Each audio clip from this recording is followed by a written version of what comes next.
Hey guys ఎలా ఉన్నారు? Afghanistan war, Iraq war, Syrian civil war, Yemen war, Gaza Israel war, Russia Ukraine war. ఈ wars అన్నిట్లో ఒక major common thing ఉంది. అదేంటో గెస్ చేయండి. వార్ కాదు, అమెరికా. మీలో మార్వెల్ ఫ్యాన్స్ ఎవరైనా ఉన్నారా? ఉంటే ఖచ్చితంగా ఐరన్ మ్యాన్ 1 చూసే ఉంటారు. ఆ సినిమా స్టార్టింగ్లో కొంతమంది ఉగ్రవాదులు టోనీ స్టార్క్ని కిడ్నాప్ చేస్తారు. ఆ కిడ్నాప్ చేసిన ఉగ్రవాదుల దగ్గర ఉండేవి టోనీ తయారు చేసిన వెపన్సే. తన బిజినెస్ సక్సెస్ అవ్వడం కోసం ఇండైరెక్ట్గా టోనీ వార్ని ప్రమోట్ చేస్తూ ఉంటాడు. అమెరికా చేసేది కూడా కొంచెం అటు ఇటుగా ఇంతే ఉంటుంది. ఏ వార్ వచ్చినా మధ్యలో దూరి సెటిల్ చేసే అమెరికా ఈ ప్రపంచంలోని బిగ్గెస్ట్ ఆర్మ్స్ డీలర్గా ఉంది. అంటే ఒక పక్కన పెద్ద మనిషిలాగా ఉంటూ యుద్ధాలు ఆపుతూ ఇంకో పక్కన అదే యుద్ధాలు సాగడానికి వెపన్స్ని సప్లై చేస్తుంది అమెరికా. సింపుల్గా చెప్పాలంటే కొంతమంది పొలిటీషియన్స్ ఉంటారు, మనందరం ఇండియన్స్, మనమంతా ఒక్కటే అంటారు. సేమ్ అదే పొలిటీషియన్స్ ఓట్ల కోసం మతాల పేరుతో జనాలను విడగొడుతూ ఉంటారు. దీన్నే ఇంగ్లీష్లో హిపోక్రసీ అంటారు. అయినా కూడా Trump America promotes peace, give me Nobel prize అంటాడు. ఆఫ్ కోర్స్ ఆ Nobel prize Venezuela opposition leader అయిన మరియాకి దక్కింది. బ్యాడ్ లక్ ట్రంప్ తాత. మన దృష్టిలో వార్ అంటే విధ్వంసం, ఎక్కడ చూసినా నష్టం. కానీ అమెరికాకి వార్ అనేది most profitable business. In fact war అనే స్టార్టప్ బిజినెస్ని అమెరికా ఎన్నో ఏళ్ల క్రితమే స్టార్ట్ చేసి ఇప్పుడు ప్రపంచంలోనే టాప్ వెపన్ సెల్లర్గా ఎదిగింది. సో అమెరికా యుద్ధాలని అడ్డం పెట్టుకొని బ్లడ్ మనీని ఎలా సంపాదిస్తుందో ఈ వీడియోలో క్లియర్ కట్గా తెలుసుకుందాం. అసలు వార్ విషయంలో మీ పాయింట్ ఆఫ్ వ్యూ ఏంటి?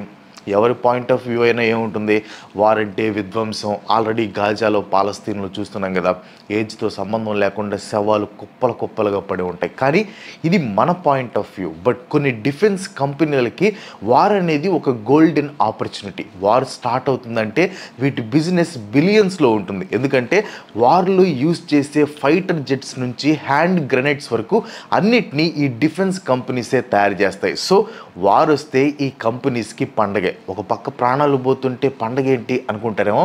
కొంచెం డిస్టర్బింగ్గా అనిపించిన దీన్ని ఒక న్యాచురల్ ప్రాసెస్ లాగా అనుకోండి. ఫర్ ఎగ్జాంపుల్, ఇప్పుడు నేషనల్ జియోగ్రఫిక్ ఛానల్లో ఒక పులి జింకని వేటాడి చంపుతుంది. తన ప్రాణాలని కాపాడుకోవడం కోసం జింక పరిగెడుతుంటే జింకని చంపి తినడం కోసం పులి దాని వెనక పరిగెడుతుంది. ఈ రెండిట్లో మనం దేనికి సపోర్ట్ చేసినా అది నేచర్కి విరుద్ధమే. సో వారు కూడా కొంచెం అటు ఇటుగా అంతే. ప్రాణాలు పోతున్నా సరే కంపెనీస్కి బిలియన్స్ కావాలి, బికాస్ అది వాళ్ళ బిజినెస్. కానీ ప్రాబ్లం ఏంటంటే ఇక్కడ జింక, పులి రెండు అమెరికానే. ఒక పక్కన వారు వద్దు పీసే ముద్దు అనే అమెరికాలో వరల్డ్ టాప్ డిఫెన్స్ కంపెనీస్ ఉన్నాయి. సో అమెరికా జింకలాగా ఉంటూనే పులి వేషం ఎలా వేస్తుంది? ఇది అర్థం అవ్వాలంటే ముందు మనం ది మిలిటరీ ఇండస్ట్రియల్ కాంప్లెక్స్ని క్లియర్గా అర్థం చేసుకోవాలి. పేరులాగే ఇది బాగా కాంప్లెక్స్ టాపిక్, బట్ మీకు సింపుల్గా అర్థమయ్యేలాగా ఎక్స్ప్లెయిన్ చేస్తాను చూడండి. మిలిటరీ ఇండస్ట్రియల్ కాంప్లెక్స్ని ఐరన్ ట్రయాంగిల్ అంటారు. ఈ ఐరన్ ట్రయాంగిల్లో ఉన్న 3 సైడ్స్లో ఒక సైడ్ వచ్చేసి యుఎస్ కాంగ్రెస్ అయితే ఇంకో సైడ్ వచ్చేసి the pentagon, also known as department of defence. ఇంకా మూడో సైడ్ వచ్చేసి డిఫెన్స్ కాంట్రాక్టర్స్, అంటే వెపన్స్ తయారు చేసే private companies, just like Tony Stark Industries అనమాట. సో ఈ మూడు మ్యూచువల్గా బెనిఫిట్స్ పొందుతూ ఈ మిలిటరీ ఇండస్ట్రియల్ కాంప్లెక్స్ని రన్ చేస్తూ ఉంటాయి. సో ఫస్ట్ ఈ ప్రైవేట్ కంపెనీస్ ఎలక్షన్స్ టైంలో కాంగ్రెస్కి పోటీ చేసే వాళ్ళ పొలిటికల్ క్యాంపెయిన్స్ని ఇంకా లాబియింగ్ని ఫండింగ్ చేస్తాయి అన్నమాట. అండ్ అటు రిపబ్లికన్స్కి ఇటు డెమోక్రాట్స్కి రెండు పార్టీస్కి ఫండింగ్ ఇస్తూ ఉంటాయి. బికాజ్ ఎవరు గెలిచినా తమకి సపోర్ట్ ఉండాలి అనేది ఈ ప్రైవేట్ కంపెనీస్ ప్లాన్ అనమాట. వీడియోలోకి వెళ్లే ముందు ఈరోజు వీడియో స్పాన్సర్ అయిన టూత్సీ గురించి మీకు చెప్పాలి. నవ్వు 4 విధాలుగా చేటు 40 విధాలుగా మంచి అని తెలుగులో ఒక సామెత ఉంటుంది. కానీ చాలామంది ఆ 40 విధాల మంచిని మర్చిపోయి వాళ్ళ నవ్వుని దాచిపెడుతూ ఉంటారు. దీనికి కారణం వాళ్ళ దంతాలు సరిగ్గా లేకపోవటం వల్ల. ఒక్కసారి ఆలోచించండి, జనాలు మనలో ఫస్ట్ నోటీస్ చేసేది మన స్మైలే. కానీ చాలామందికి ఆ స్మైలే ఇన్సెక్యూరిటీకి కారణమవుతుంది. మిస్అలైన్డ్ టీత్, ఇంకా క్రూక్డ్ టీత్ ఉండటం వల్ల, లేదా టీత్స్ మధ్యలో గ్యాప్స్ ఉండటం వల్ల ధైర్యంగా నవ్వడానికి చాలామంది ఇబ్బంది పడుతూ ఉంటారు. ఇది జస్ట్ కాస్మెటిక్ కన్సర్న్ మాత్రమే కాదు, ఇది మీ కాన్ఫిడెన్స్ని దెబ్బతీసి ఎమోషనల్గా మిమ్మల్ని చాలా బాధ పెడుతుంది. అండ్ ఈ బాధ నుంచి మిమ్మల్ని బయటపడేయడానికి టూత్సీ ఎలైనర్స్ మీకు హెల్ప్ అవుతాయి. ఈ ఎలైనర్స్ క్రూక్ టీత్ని స్ట్రైట్గా చేసి టీత్స్ మధ్యలో ఉన్న గ్యాప్స్ని ముందుకు వచ్చిన టీత్ని జస్ట్ 6 to 12 monthsలోని ఫిక్స్ చేస్తాయి అనమాట. ఇవి నార్మల్ బ్రేసెస్ లాగే పనిచేస్తాయి, కానీ నార్మల్ బ్రేసెస్ లాగా వీటికి వైర్స్ ఉండవు. వీటి వల్ల మీకు పెయిన్ ఉండదు అండ్ ఎటువంటి ఫుడ్ రిస్ట్రిక్షన్స్ని కూడా పాటించాల్సిన పని ఉండదు. బెస్ట్ పార్ట్ ఏంటంటే టూత్సీ ఎలైనర్స్ కంప్లీట్గా ఇన్విజిబుల్ అండ్ వీటిని మీకు కావాల్సినప్పుడు రిమూవ్ కూడా చేసుకోవచ్చు. సో మీరు రోజంతా ఎవరు నోటీస్ చేయకుండా వీటిని మీ టీత్కి పెట్టుకొని తినేటప్పుడు లేదా బ్రష్ చేసేటప్పుడు వీటిని మీరు తీసేయచ్చు అనమాట. వీటిని పొందడం చాలా ఈజీ. జస్ట్ టూత్సీ యాప్కి వెళ్ళి ఎట్ హోమ్ టీత్ స్కాన్ని బుక్ చేసుకోండి, లేదా ఆల్ ఓవర్ ఇండియాలో ఉన్న టూత్సీ ఎక్స్పీరియన్స్ సెంటర్స్ని విజిట్ చేయండి. ఒకసారి టీత్ స్కాన్ అయిపోయిన తర్వాత ఒక experienced orthodontist personalised smile ప్లాన్ని మీకోసం ప్లాన్ చేస్తారనమాట. అది ఒకసారి అప్రూవ్ అయిన తర్వాత కొన్ని డేస్లోనే కస్టమైజ్డ్ ఎలైనర్స్ మీకు హోమ్ డెలివరీ చేయబడతాయి. టూత్సీ ఎలైనర్స్ని US FDA అప్రూవ్ చేసింది అండ్ వీళ్ళు దాదాపు 3 lakhsకి పైగా స్మైల్స్ని డిజైన్ చేశారు. So results are guaranteed. వీళ్ళ దగ్గర అఫోర్డబుల్ EMI ఆప్షన్స్ కూడా ఉన్నాయి, starting from 2500 rupees per month. సో మీరు మీ నవ్వుని హోల్డ్ చేసుకుంటూ నవ్వడానికి ఇబ్బంది పడుతూ ఉంటే now is the time to change that. So డిస్క్రిప్షన్లో ఉన్న లింక్ మీద క్లిక్ చేసి ఫ్రీ టీత్ స్కాన్ని బుక్ చేసుకోండి, త్వరగా బుక్ చేసుకోండి. ఈ ఫ్రీ బుకింగ్ లిమిటెడ్ పీపుల్స్కి మాత్రమే. Now get back to the video. So ఎప్పుడైతే కాంగ్రెస్ ఏర్పడుతుందో ఇంకా వీళ్ళ ప్లాన్ అనేది స్టార్ట్ అవుతుందన్నమాట. కాంగ్రెస్కి ఎన్నికైన వాళ్ళు డిఫెన్స్ బడ్జెట్ని పెంచాలని ప్రపోజల్ పెట్టి ఫైనల్గా దాన్ని అప్రూవ్ చేస్తారు. ఆ అప్రూవ్ చేసిన బడ్జెట్ పెంటగాన్ అంటే డిపార్ట్మెంట్ ఆఫ్ డిఫెన్స్ చేతికి వెళ్తుంది. ఈ డిపార్ట్మెంట్ ఆఫ్ డిఫెన్స్ వాళ్ళు తమకి నచ్చిన ప్రైవేట్ కాంట్రాక్టర్స్కి కాంట్రాక్ట్స్ ఇస్తారు. సో ఇప్పుడు డిఫెన్స్ కంపెనీస్ వార్ టైంలో వెపన్స్ని బిల్డ్ చేసి వాటిని అమ్మి ప్రాఫిట్స్ సంపాదిస్తుంటే కాంగ్రెస్ ఈ డిఫెన్స్ కంపెనీస్ నుంచి క్యాంపెయిన్ డొనేషన్స్ తెచ్చుకుంటాయి. అండ్ డిపార్ట్మెంట్ ఆఫ్ డిఫెన్స్ ఏమో తమ మిలిటరీ బేసిస్ని వెపన్స్ని స్ట్రాంగ్గా ఉంచుకుంటూ మిలిటరీని గ్లోబల్ పవర్గా డెవలప్ చేస్తుంది. ఇవే కాదు, కాంగ్రెస్ మెన్ తమ స్టేట్స్లో ప్రైవేట్ వెపన్ కంపెనీస్తో డీల్స్ చేసుకొని ఫ్యాక్టరీస్ బిల్డ్ స్టేట్ ప్రజలకి జాబ్స్ వచ్చేలా చేసుకుంటాయి. పర్టికులర్ ప్రైవేట్ కంపెనీస్కి కాంట్రాక్ట్స్ ఇచ్చినందుకు గాను డిపార్ట్మెంట్ ఆఫ్ డిఫెన్స్లో పనిచేసే అఫీషియల్స్కి రిటైర్ అయ్యాక ఈ ప్రైవేట్ కంపెనీస్లో జాబ్స్ కూడా లభిస్తాయి అనమాట. సో ఇలా ఈ 3 సెక్షన్స్కి మల్టిపుల్ బెనిఫిట్స్ ఉంటాయి. ఈ ఫినామినాని రివాల్వింగ్ డోర్ అని కూడా అంటారు. సో ఇది మిలిటరీ ఇండస్ట్రియల్ కాంప్లెక్స్ అంటే. అండ్ దీన్ని ఓన్లీ అమెరికానే కాదు చాలా కంట్రీస్ యూజ్ చేస్తాయి. కాకపోతే అమెరికా బాగా లాభం వచ్చేలాగా యూజ్ చేసుకుంటుంది అనమాట.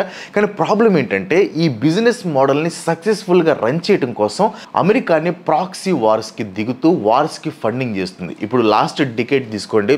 లాస్ట్ డికేడ్ ఏంటి, అసలు మోడర్న్ అమెరికన్ హిస్టరీలోనే అమెరికా డైరెక్ట్గా యుద్ధానికి దిగింది లేదు. జస్ట్ యుద్ధం చేసే దేశాలకి సపోర్ట్ చేస్తుంది. ఎందుకంటే అమెరికా ప్రపంచానికి పెద్దన్నయ్య లాంటిది కాబట్టి. కానీ ఈ పెద్దన్నయ్య అనేది జస్ట్ ఒక ముసుగు మాత్రమే. ఆ ముసుగు వెనక వేరే రూపం ఉంది.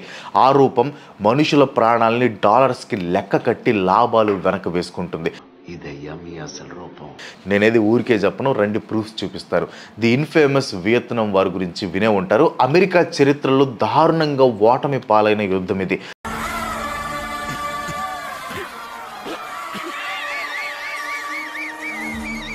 కమ్యూనిజంని అడ్డుకోవాలి అనే ఉద్దేశంతో అమెరికా ఈ యుద్ధంలోకి దిగింది. ఈ యుద్ధంలో దాదాపు 20 లక్షల మంది వియత్నాం వాళ్ళు చనిపోతే 58,000 మంది అమెరికన్ సోల్జర్స్ చనిపోయారు. అమెరికా పొలిటికల్గా మిలిటరీ పరంగా ఈ యుద్ధం ఓడిపోయిందనమాట.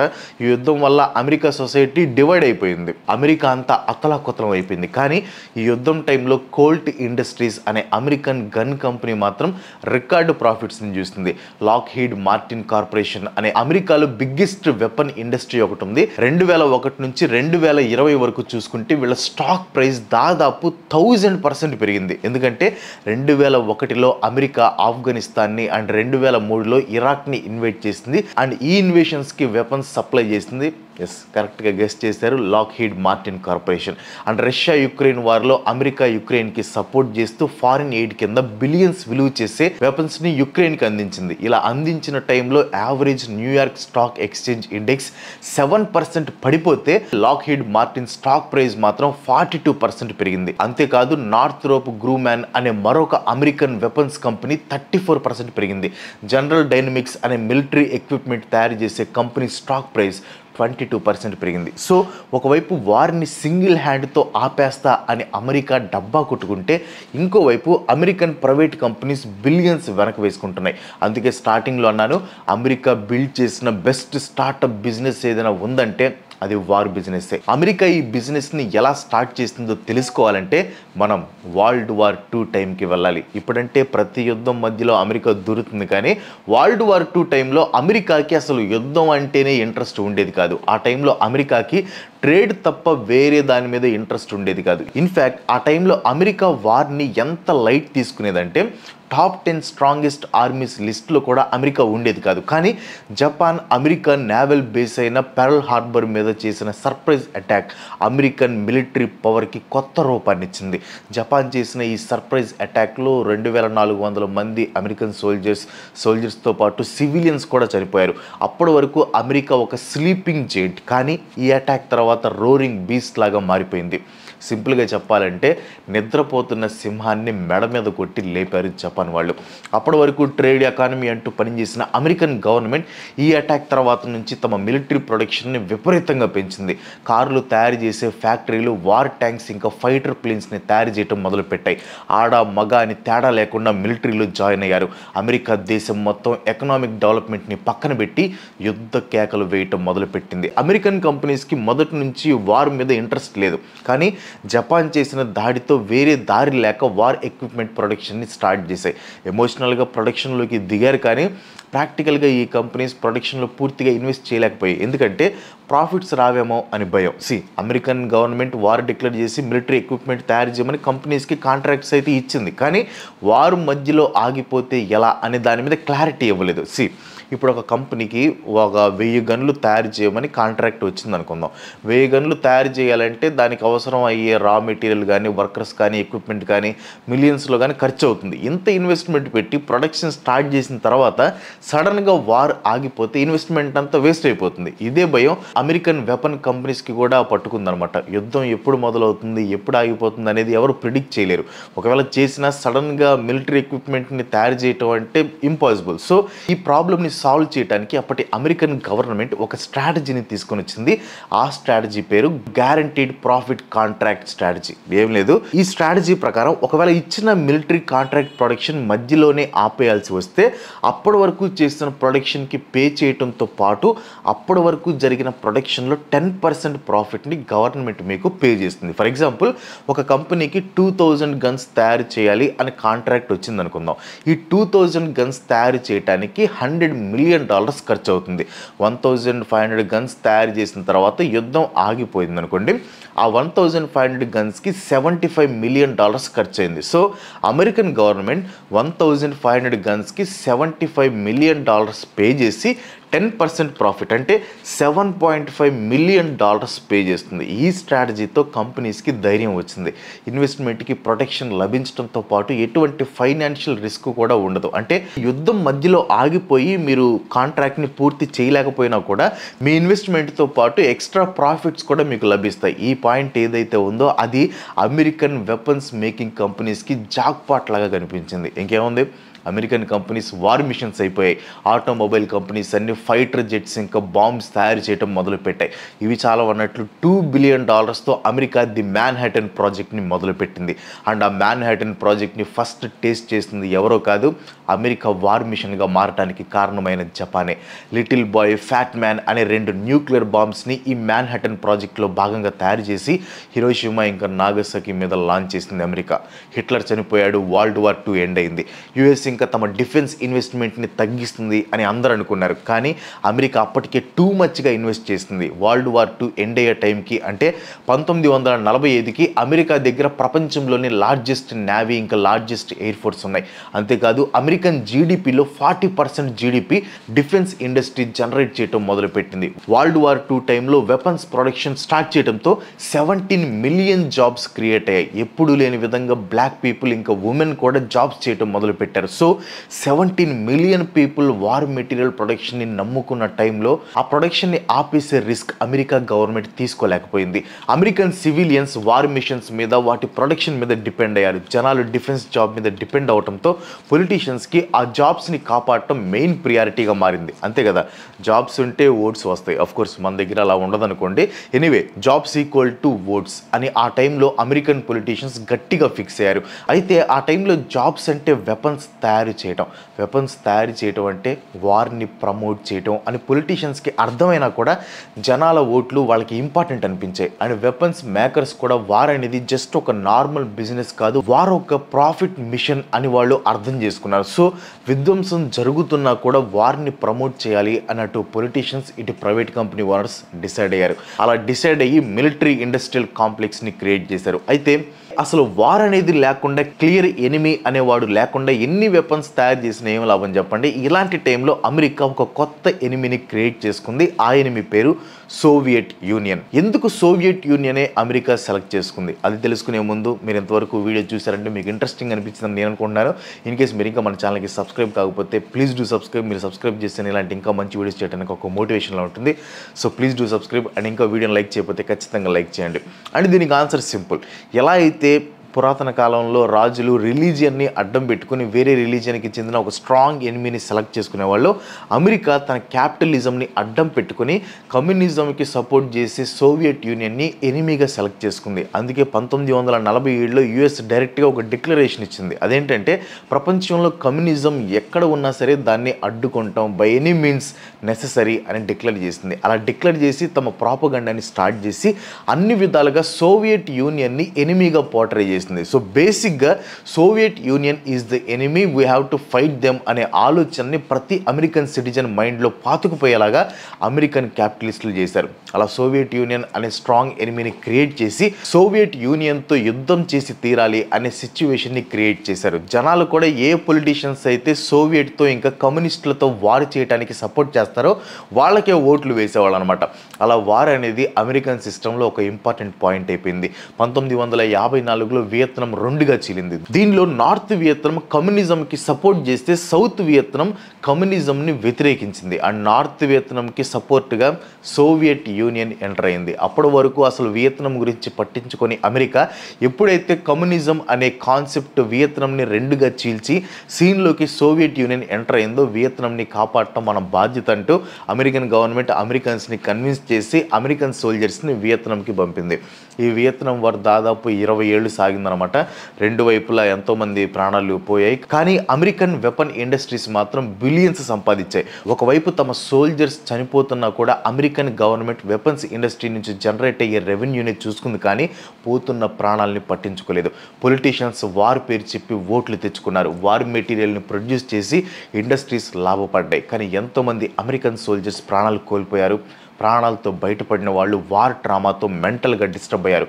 పోనీ ఇంత చేసి అమెరికా గెలిచిందా అంటే లేదు.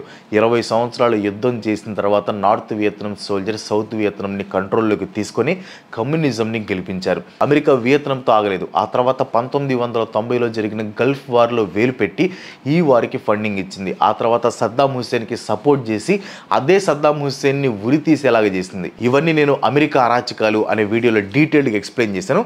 సో ఫైనల్గా నేను చెప్పేది ఏంటంటే America is run by weapon companies. ఈ వెపన్ కంపెనీస్ని సంతోషంగా ఉంచడం కోసం అమెరికా ఏమైనా చేస్తుంది, ఎంతకైనా తెగిస్తుంది. సో మీరు మీ నవ్వుని హోల్డ్ చేసుకుంటూ నవ్వడానికి ఇబ్బంది పడుతూ ఉంటే now is the time to change that. So డిస్క్రిప్షన్లో ఉన్న లింక్ మీద క్లిక్ చేసి ఫ్రీ టీత్ స్కాన్ని బుక్ చేసుకోండి. త్వరగా బుక్ చేసుకోండి. ఈ ఫ్రీ బుకింగ్ లిమిటెడ్ పీపుల్స్కి మాత్రమే. That's all today. ఈ వీడియో మీకు అనిపించింది కింద కామెంట్లో పోస్ట్ చేయండి. Videos like me friends and ఫ్యామిలీకి షేర్ చేయండి. అండ్ చెప్పాను కదా, ఈ కొంచెం ఫుల్ బిజీగా ఉన్నాను అనమాట, అందుకే వీడియో సరిగ్గా పెట్టలేకపోతున్నాను. అండ్ రేపు నా లైఫ్లో మోస్ట్ ఇంపార్టెంట్ డే. అది అయిపోయిన తర్వాత ఇంకా మనం కంటిన్యూస్గా వీడియోస్ పెట్టేస్తాం. అండ్ వీడియోస్ కూడా కొంచెం వేరే రేంజ్లో ఉంటాయి అనమాట. సో అది మీకు ముందు అర్థమైద్ది. అవన్నీ మిస్ కావద్దు అనుకుంటే వెంటనే మన ఛానల్కి సబ్స్క్రైబ్ చేసుకోండి. ఈ వీడియో మీకు నచ్చితే ఖచ్చితంగా లైక్ చేసి మీ ఫ్రెండ్స్ అండ్ ఫ్యామిలీకి షేర్ చేయండి. ఇంకో మంచి విషయంతో మళ్ళీ కలుసుకుందాం. అంతవరకు సెలవు. Bye bye.